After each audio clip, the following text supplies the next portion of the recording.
everybody. Thank you so much for joining us today for one of our Reactor promoted events.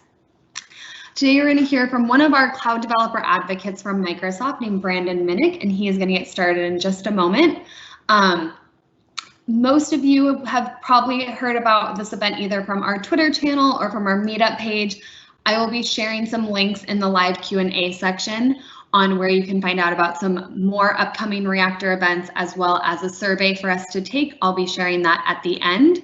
If you do have any questions for Brandon or about the Microsoft Reactor, please feel free to put that in the live Q&A section, and we will be monitoring that throughout the event. So I will hand it over to Brandon so he can get started, and thank you all so much for joining us. Awesome, thanks, Dion. And thank you everybody for joining me today. Today's session is all about Azure Logic Apps, which is how you can create serverless apps without having to write any code. So, like Dion mentioned, my name is Brandon Minnick, and I work as a developer advocate at Microsoft. And before we get going, I want to point out 2 links at the bottom of the slides today. These links are on just about every slide. And on the bottom left, you will see my Twitter handle. This is the best way to get in contact with me. So if you have any questions, or if you ever want to chat about serverless or logic apps in the future, feel free to shoot me a direct message on Twitter. My direct messages are always open. And on the bottom right, this is a landing page that I put together for this presentation for today. So if you have any friends and family that couldn't make it to the presentation, make sure to grab a screenshot or bookmark this link, because this is where you can send them to find everything we're covering. So it's also nice because none of us have to worry about memorizing anything today. Everything is included in that on that landing page, like the slides. I'll be posting a link to the recording, and there's also links to learn more. So everything we talk about with Logic Apps and Azure, and where to go to do or to learn about it by taking online tutorials. And even I've also included a link to the survey, which hopefully you enjoyed today's session. If not, that's okay. Let us know too. But you can find the link to the survey on that landing page as well. So let's get going.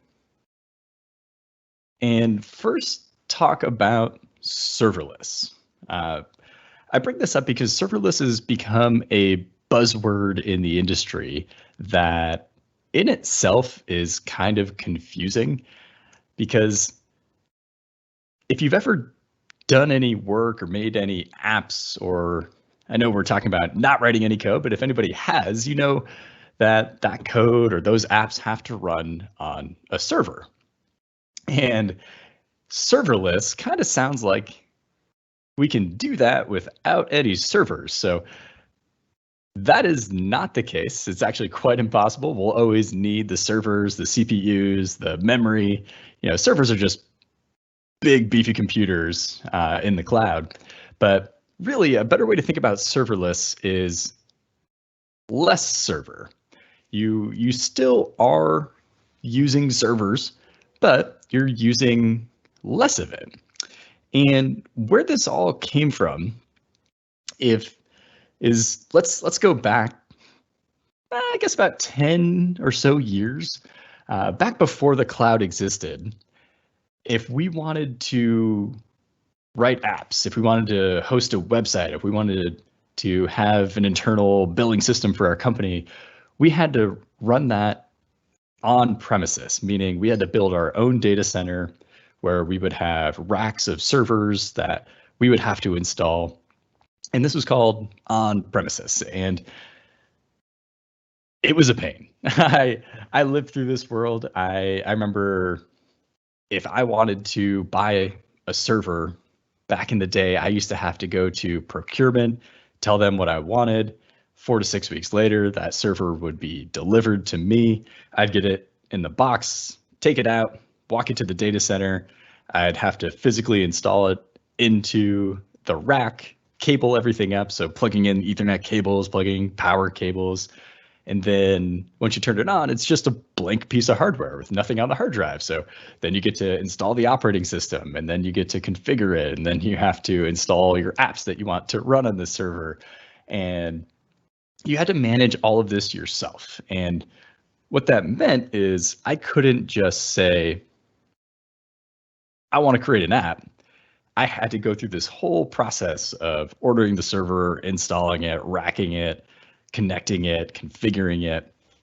And this is how things were done for decades before the cloud. This all was called on-premises, but it really wasn't just painful. It also came with all these questions about how do we update the operating system and how do we handle power supplies or power failures, right? Like if the power went down in my data center, well, so does my server, and my app goes offline. So what did I have to do back in the day? Well, I would order a second server, and I would have to install it in a second data center that's in a different state or in a different country, so that we had geo-redundant locations, and such a pain. But eventually, a couple folks came along, like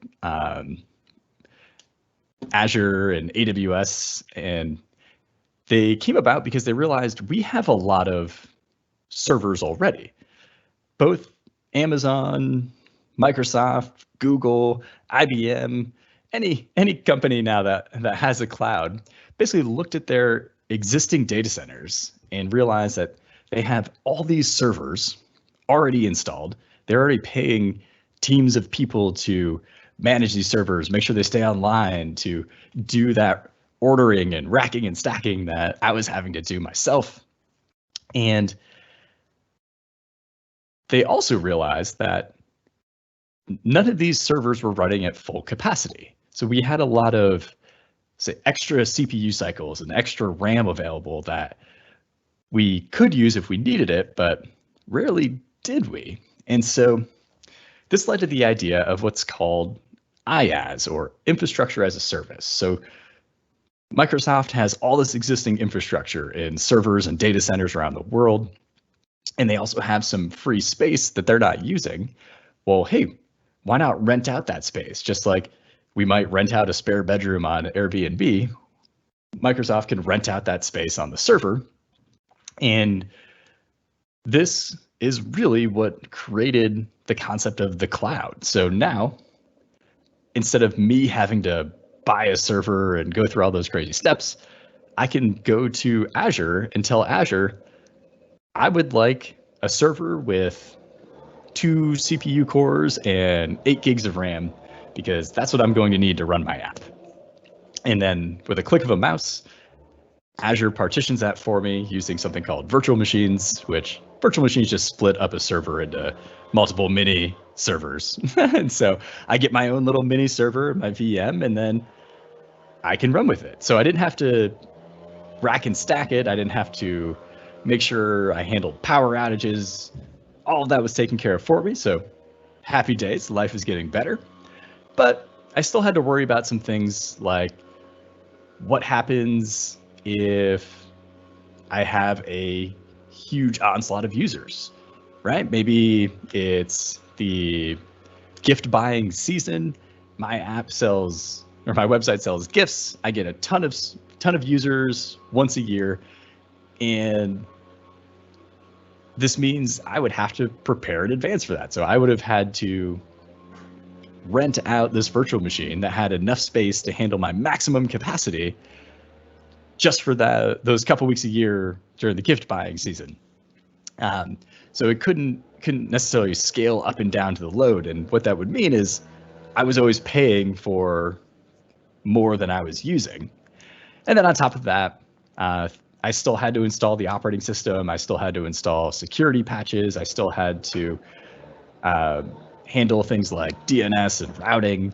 And basically what IaaS got us to was we no longer had to buy the servers and manage the power and the cabling, but at the end of the day, it was still just a blank machine that we were in charge of managing. So the next step in this journey was to create something called PaaS, or Platform as a Service, where Microsoft kind of realized the users don't really want to manage all that operating system level stuff. They just want their apps to run.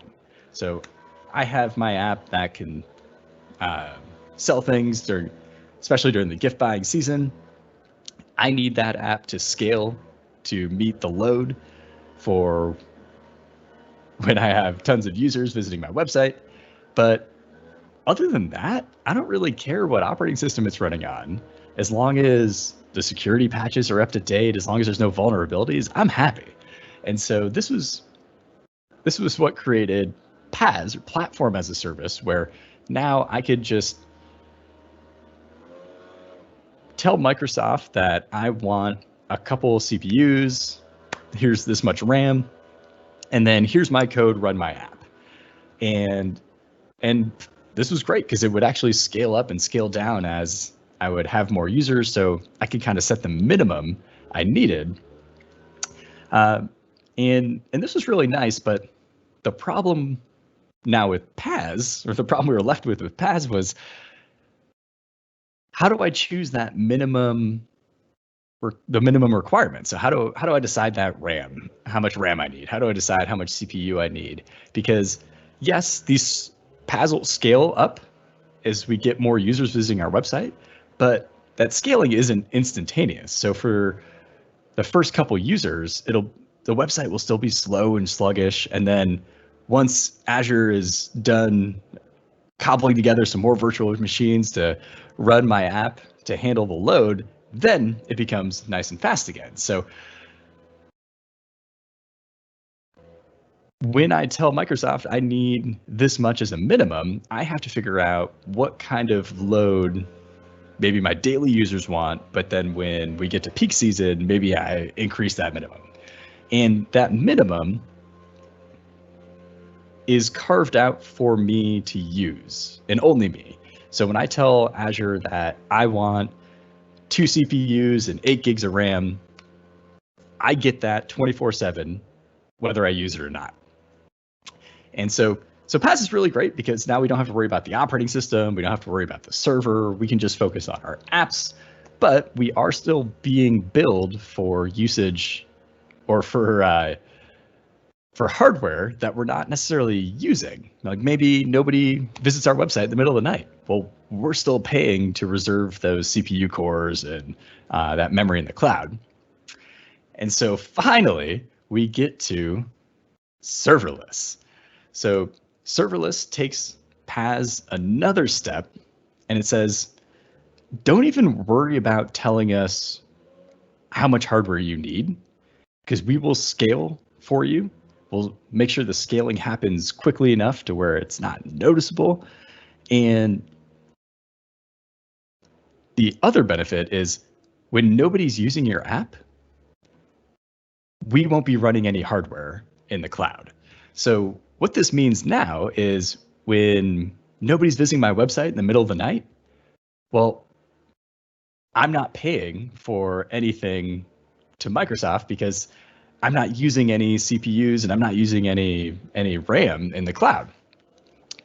And then as soon as somebody does visit my site, serverless will spin up those resources, and then the user will be able to use the website, and they won't know the difference. And so serverless still gets all the benefits of having the teams at Microsoft handle the underlying security and patches, make sure there's no vulnerability. We literally pay, I think we invest $10 billion a year, last I checked, in just cloud security. So we have teams of people managing all of that. So it allows us to just focus on our apps. We don't need to become server administrators, and we don't need to become experts in hardware or anything like that. We can just allow our apps to run in the cloud. So with serverless, we no longer have to worry about servers. We don't have to worry about, is it a Dell R527 server with 8 gigs of RAM? We don't have to worry about any of that. We don't have to worry about the operating system. We don't have to worry about keeping Windows up to date and rebooting the system and all that pain that comes with serverless. So we can abstract away all of the servers. We don't have to worry about this anymore. everything is event driven. So when somebody visits our website, that's when Azure grabs the resources it needs. So grabs some CPU and some RAM and runs our website. Once everybody leaves our website, so everybody goes to bed, nobody's using our website overnight, then everything scales back down to 0. And that all happens automatically and instantaneously for us. And probably the best part, or at least my favorite part of serverless, is the micro billing. So I'm a mobile app developer. I make iOS and Android apps, and I have a couple apps in the App Store that both use serverless APIs. And I chose serverless because my apps have a couple thousand monthly active users, but they're free. So there's no charge to download my apps from the App Store. There's no in-app purchases.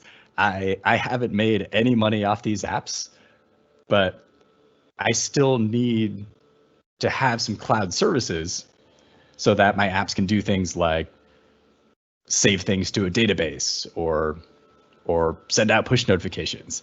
And what I did everything in serverless so that I could take advantage of this micro billing. And I have yet to have a bill for my apps. Again, a couple thousand monthly active users. I have never had a monthly bill from Azure be above $1 for my serverless backend. And so what's the catch, right? This sounds kind of too good to be true. Well, the one thing to keep in mind with serverless is because everything is event driven, and because we don't have that hardware allocated for us 24/7, which is great because then we don't have to pay for that hardware 24/7. So that's how we get this micro billing where we only pay for what we use. But the downside is that hardware takes a little bit of time to warm up. So if nobody has used my apps in a while, the first person to do so, when they launch the app and the app tries to connect to the backend of the cloud, or when it does connect to the backend of the cloud, what Azure's doing is quickly spinning up resources. And that takes about 1 second.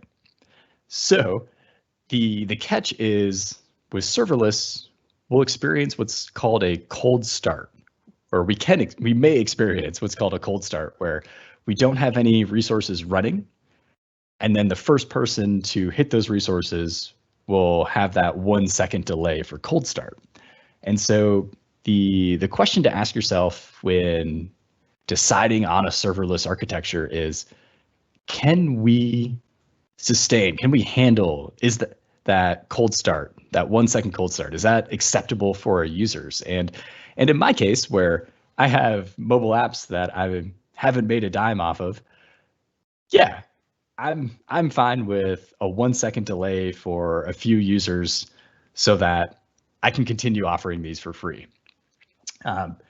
But there's other companies. So think about companies that sell things online. So you can buy things from Amazon or Walmart, and they've actually done studies that show, well, we all know time is money, but they've done studies that shows how much a second of downtime costs them. So if their servers go down for maintenance, or if they were having to deal with serverless cold start, well, a second delay for a big company or big online store like Walmart might cost them millions of dollars. So when we think about serverless, it is a great use. It's an amazing application. I love it because it is so easy to use, and it is, well, I was about to say free, but it's cheap. So a couple pennies a month, I can afford that.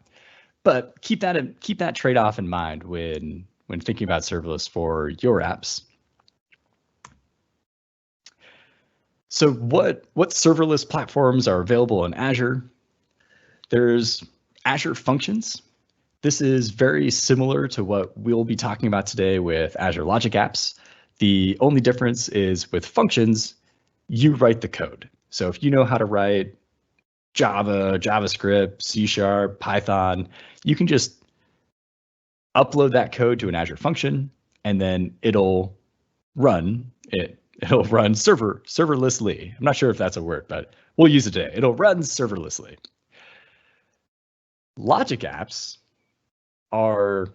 it's the same idea. The only difference is you don't have to write any code for Logic apps. So Logic apps has a visual designer.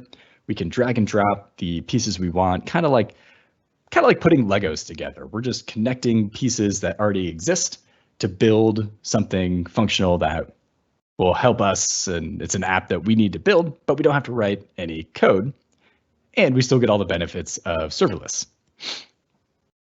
And then we won't dive into Event Grid, but Event Grid is more for massive serverless, or it's a serverless platform to handle massive amounts of input. So think of things like a factory where we have a sensor every couple inches on the production line, and we're going to have all these IoT devices. We have maybe hundreds of IoT devices that are reporting things like temperature and pressure every second.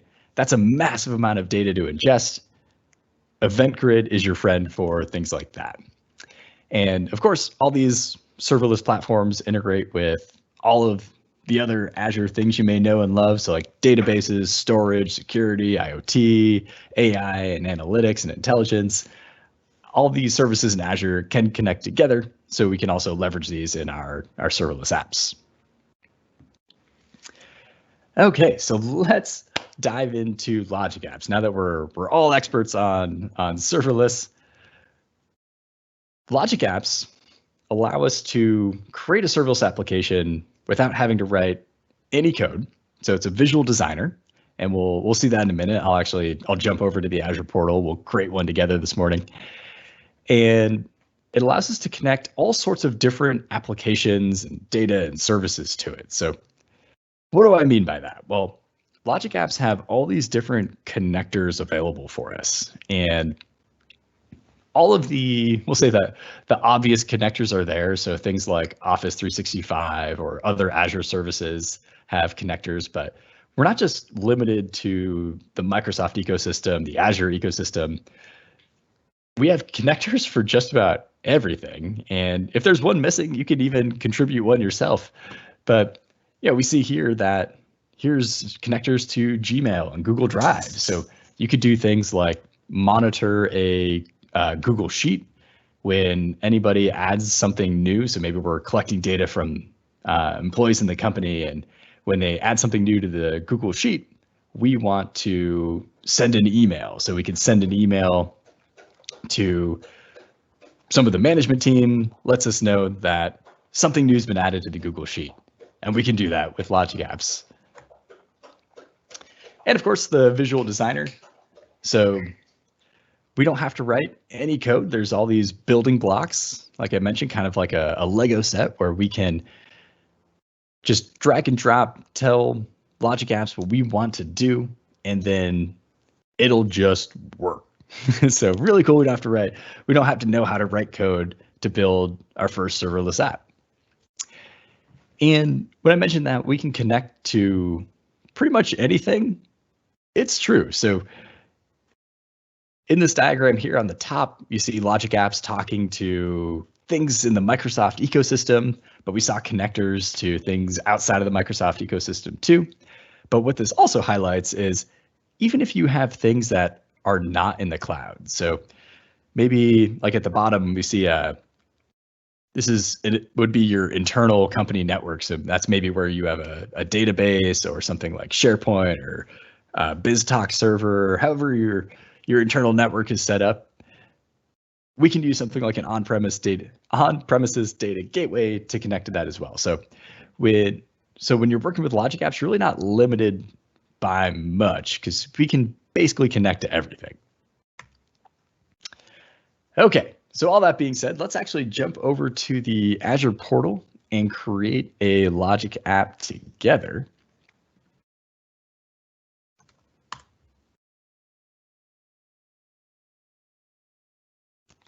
So we'll just give it a second load. There it goes. All right. So when we get to the Azure portal, the first thing we'll do is say create a resource. And let's increase the font size a little bit here.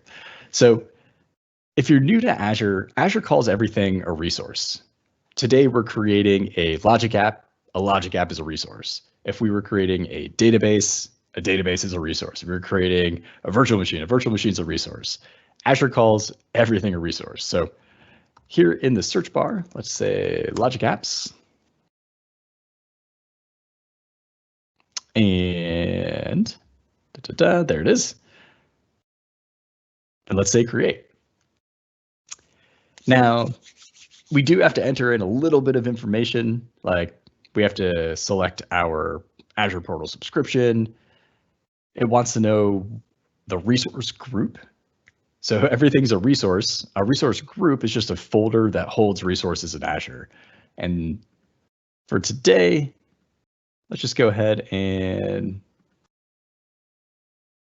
I should be getting a pop-up on create new, but that's okay. We'll throw it in an existing one. We can throw it in conference docs. That seems appropriate.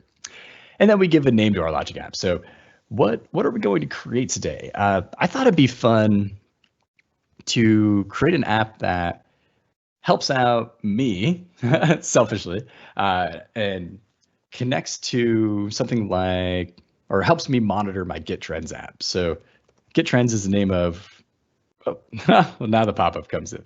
Okay, so let's go ahead and create this resource group here. So Git Trends logic app.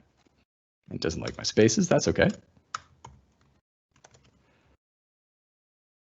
All right, and this will be called Git Trends logic app.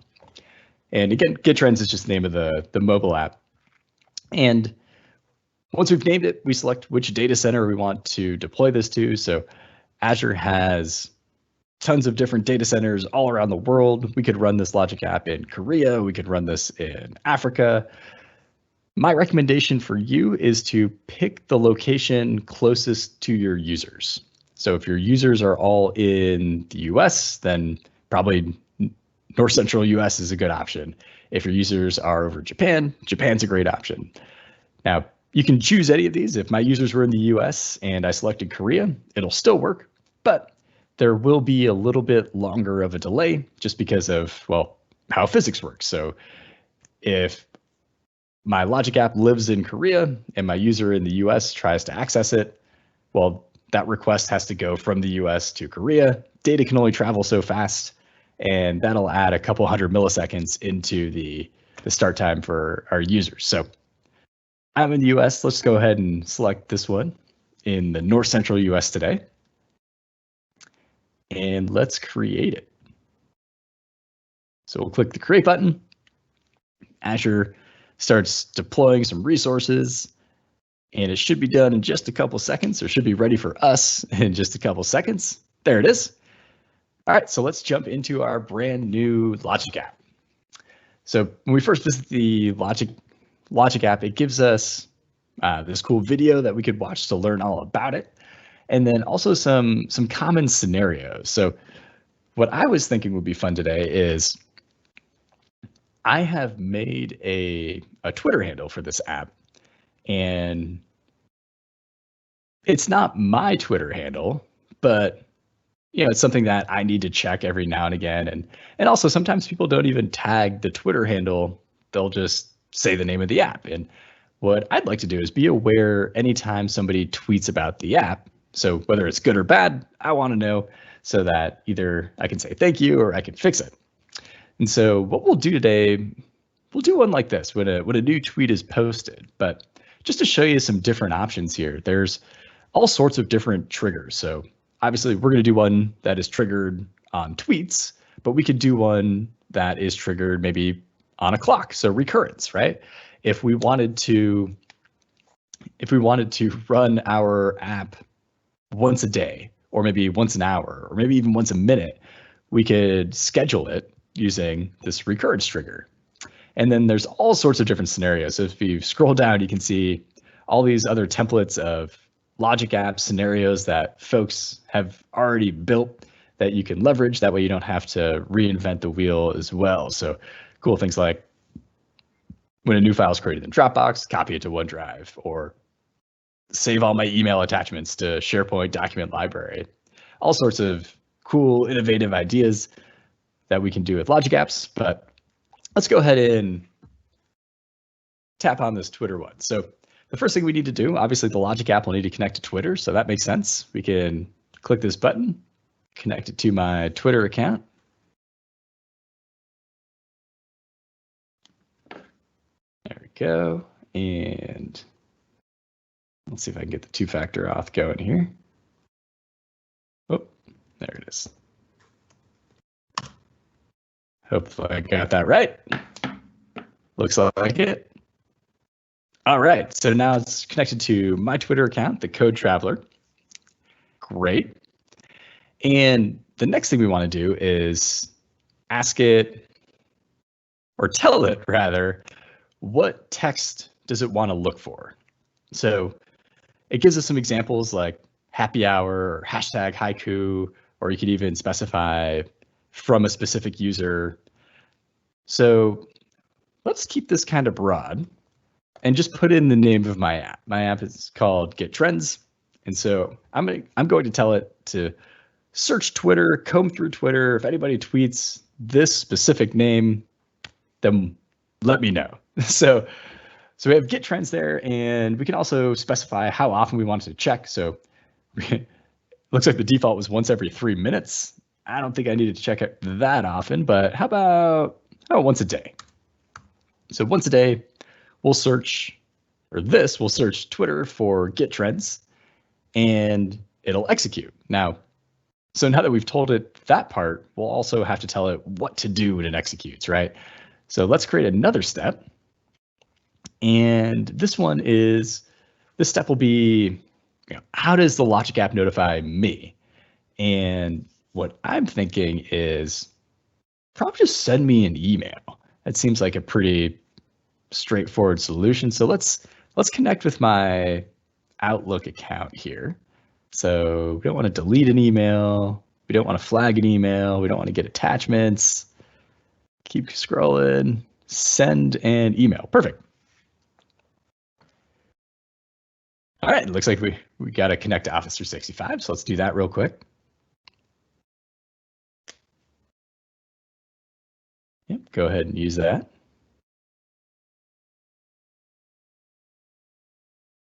Fingers crossed that worked. And we're in. Okay, great. So what's kind of cool here is we can now use the data from this tweet in the email. So what I'm going to do, I'm going to send the email to me.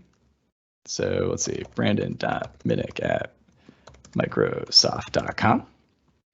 And I want to let me know that we found a new Get Trends tweet. And then this is where things get really cool. So in the body of the email, see this little box called dynamic content? Well, look at all this data that we have from the tweet that we can now use in our Logic app. So we can share any of the media URLs or the name of the user, the location where they tweeted it, the text of the tweet. And so we have all this information here, and let's take advantage of that. So let's say, what would I say to myself in the future? I would say, we found a Get Trends tweet by, and then let's do, not the name, but let's do the handle. So let's see, Twitter tweeted, name of the user, yeah, tweeted by. Okay, so like my handle is the Code Traveler. So if I tweeted something about Get Trends, it would say, we found a Get Trends tweet by the Code Traveler. And then let's also include just the content of the tweet here in the email. And something that's also kind of cool is we can even link to that tweet. Now, here in this content, there isn't the URL, but I've actually found the way Twitter works is, and let's check this out side by side to make sure. So if we look at Aaron's tweet here, the URL is twitter.com/his his Twitter handle /status/ this random ID, numbers and letters. So if we use Aaron's tweet here as an example, we can make sure that this is now the username of the person who tweeted, and we can get the ID. I saw that earlier, so let's grab that. Tweet ID, there we go. And so now, again, without having to write any code, we have this Twitter trigger that will alert us via email anytime it finds a new tweet. And in our Logic app, in our email, we're telling it, give me all the details too, so that when I get this email, I can quickly glance at it and read it. If I need to take action, here's the URL, and we can do all this in the email client. I don't have to necessarily navigate to Twitter every time. So let's go ahead and save this, because that's it. We're done. Just a couple clicks of the mouse. I think that took, what, 5-10 minutes to create our first Logic app. And what I want to show you, because we just scheduled this to run once a day, and it'll be a while till somebody tweets about my Git Trends app. But I have some existing emails, because truth be told, I actually set this up a while ago to monitor Twitter for information about, or tweets about my app. So what I can do is, let's see, let's search. Let's see, Git Trends tweet. Oh, okay, cool. So this one is actually, this is funny. So this is same idea, but I actually set it up for another one of my apps. So my other app is called Punday, and forgot I set this up for Punday, not Git Trends, but same idea. So here, this email, let's see, let's make this text a little bit bigger. So in this email, we said, we found a new tweet about Monday Punday by the Code Traveler. So that's funny, because that's actually me. And this is the text of the tweet. We have the link here, so I can click this link.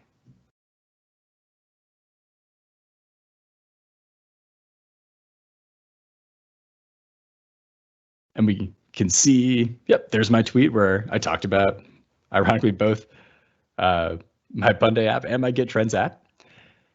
And again, we can take action on it if we want to, or it's just also a nice FYI to let me know that people are putting out positive vibes about my apps. But the other thing that's kind of cool that we haven't touched on is this score down here. So this score is actually something additional that I added for these Punday tweets that we can also do in Logic Apps.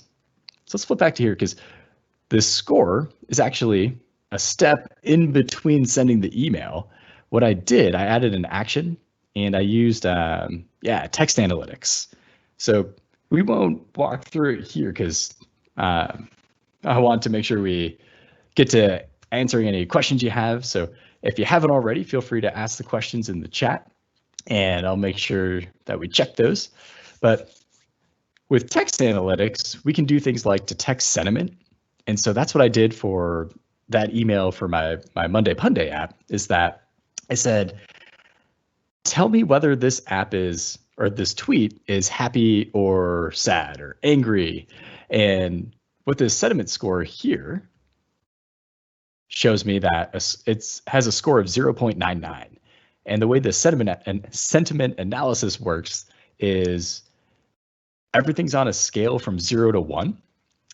And so the closer you are to 0, the, say, less happy the tweet is, or that if a score was 0, that'd be a pretty angry, scathing tweet.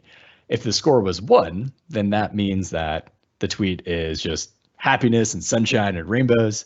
And so with the score here of 0.99, this tells me that this is a mostly positive tweet. So I was also using the text analytics to also add in some alerts. So let me know if it's a happy tweet, or it's a sad tweet, or maybe it's an upset user that we can help out and respond to.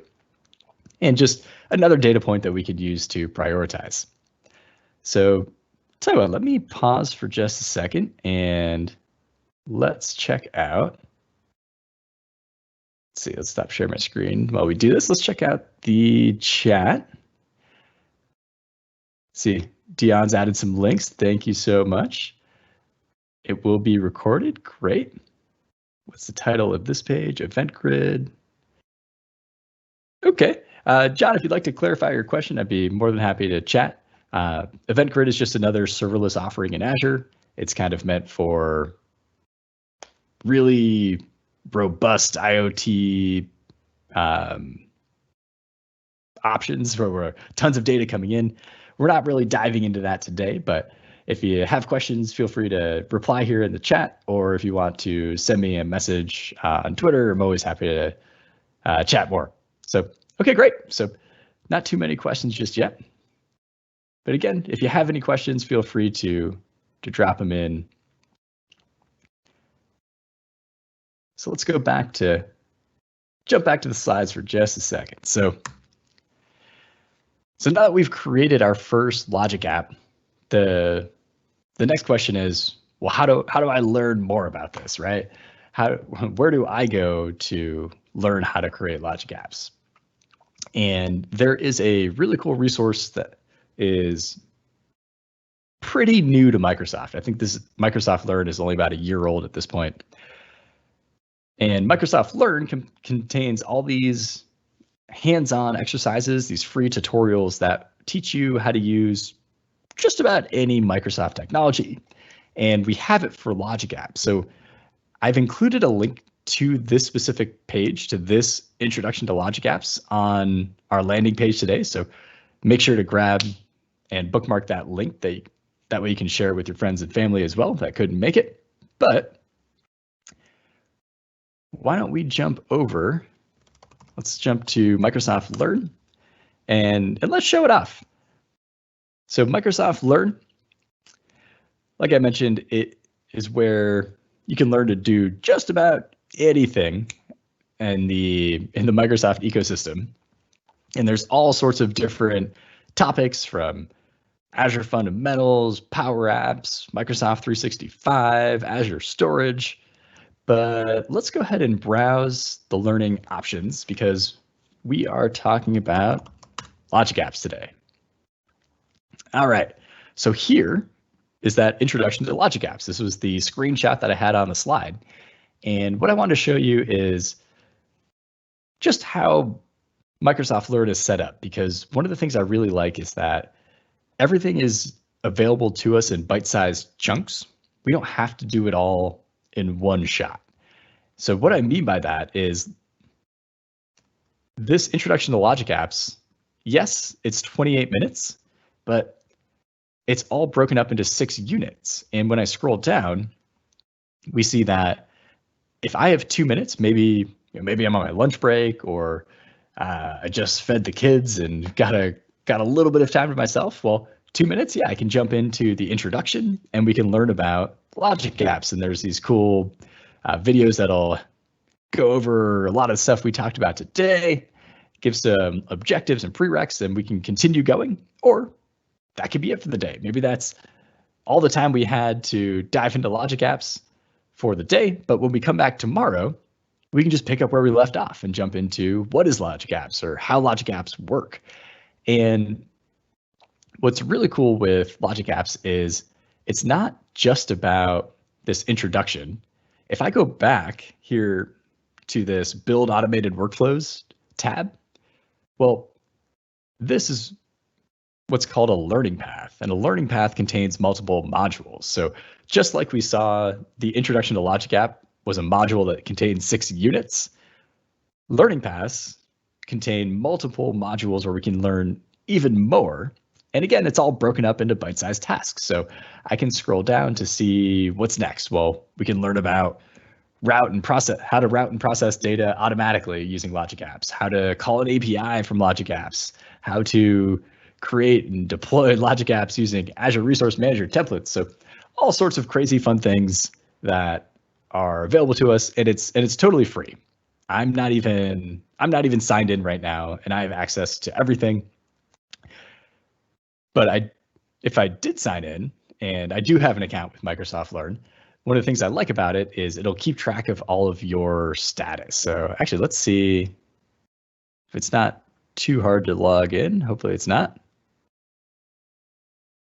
Da, da, da. There I am.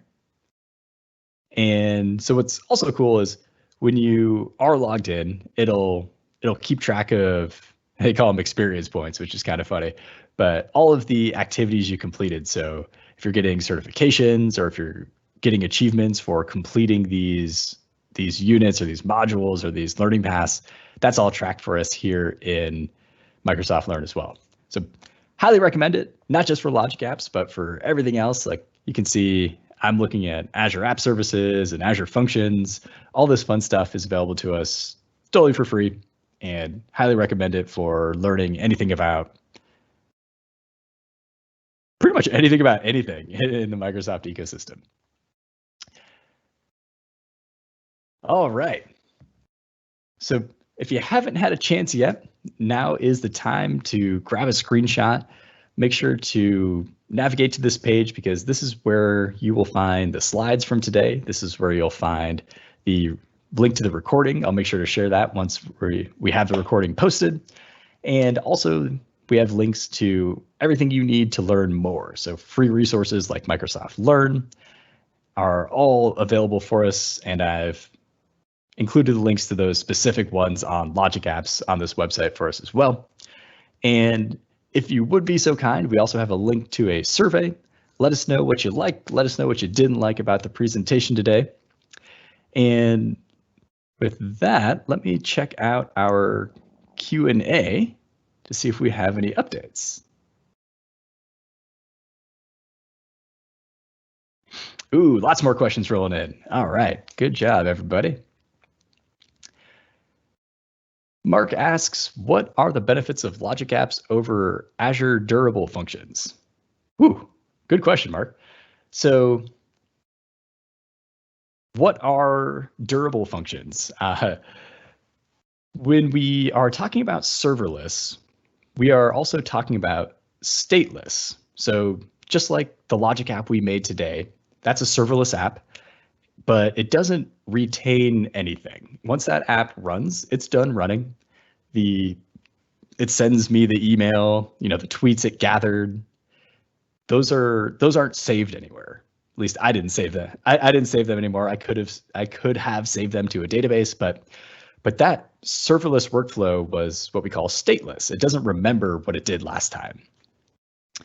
So the same is true with Azure Functions. Azure Functions are totally serverless. They're totally stateless. And the only difference between Logic Apps and Functions is Logic Apps allow us to use the drag and drop designer, so we don't need to write any code. Azure Functions, I can actually write code and I can specify exactly what I want it to do in my language of choice, which is C#. So Logic Apps and Functions, same thing, just one requires you to write code, one doesn't.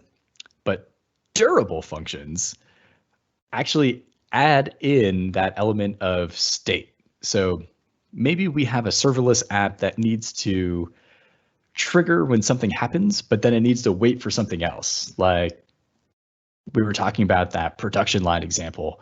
So maybe our serverless app wakes up and executes when it gets some data in from the production line, but it continues just to gather that data and doesn't actually do anything with it until one of those values is out of bounds. So maybe the temperature got too hot. We need to shut down the line. Durable functions can actually help you do that. So with durable functions, they will maintain state, and you can also use what's called an orchestrator to bring in data from multiple different functions together to basically use data from other serverless functions in your one durable function. So yeah, Azure Durable Functions basically introduces state into our serverless apps. Let's see, Ash asks, if you cannot get out-of-box functionality in Logic Apps, what would you do? Me personally, what I would do is I would write the code myself, but I recognize not everybody has experience doing that, and you can always ask for more functionality. I've done that in Logic Apps, like when, for example, we were just looking for the URL of that the tweet, so I can include that in the email. That wasn't included as one of the options in the data we can share. So we figured out a workaround. I kind of analyzed the URL and we were able to piece things together. But yeah, you can always ask for more functionality or put in a request for a new connector, especially if it's something that you really want to use and you know you would use it a lot. Yep, just reach out to the team and we can always add in more connectors. And actually, you can even create a connector yourself. So maybe you or somebody you know knows how to jump into writing some code. They can put together, or you can put together the connector yourself to share with everybody else in the future, which is also pretty cool. Neville, can you port from Power Automate to Logic Apps? I don't know. That's a good question.